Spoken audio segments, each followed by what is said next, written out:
But this doesn't mean that stroke volume always stays the same. In fact, stroke volume itself can increase or decrease depending on three key factors: preload, afterload, and contractility. Let's break these down. During the cardiac cycle, the ventricles contract to eject blood into the arteries. But before that contraction happens, the heart muscle first stretches as it fills with blood.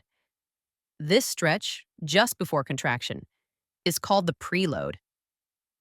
Preload is mainly determined by how much blood returns to the heart from the body's circulation, a process known as venous return. The more blood that returns, the more the ventricles fill, and the higher the end diastolic volume, or EDV. And since cardiac output equals stroke volume times heart rate, a higher preload also leads to a higher cardiac output. On the other hand, when venous return decreases, the heart fills less. The preload drops. And so does the stroke volume and cardiac output. Preload is how much the ventricles stretch before they contract. Now, once that contraction begins, the ventricles must overcome a certain pressure to eject blood into the arteries. That pressure is what we call afterload, the resistance the heart works against during each contraction.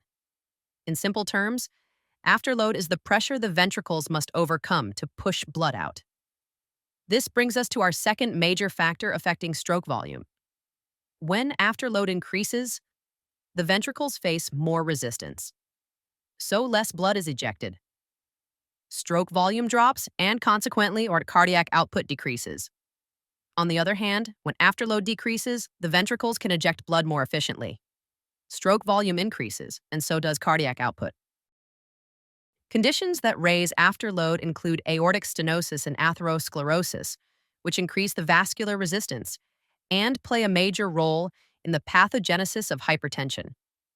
We'll explore these mechanisms further in our upcoming video on essential hypertension versus secondary hypertension, so stay tuned. The third and final factor influencing stroke volume is myocardial contractility. In simple terms, how forcefully the heart muscle contracts. It represents the intrinsic strength of the myocardium. That is, how powerful each contraction is at a given preload. When contractility increases, the heart pumps more forcefully, ejecting a greater volume of blood with each beat.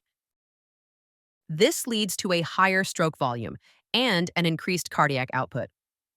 Conversely, when contractility decreases, the heart pumps less efficiently, reducing both stroke volume and cardiac output. Several factors can enhance myocardial contractility, most notably sympathetic nervous system stimulation and positive inotropic agents such as adrenaline or certain medications.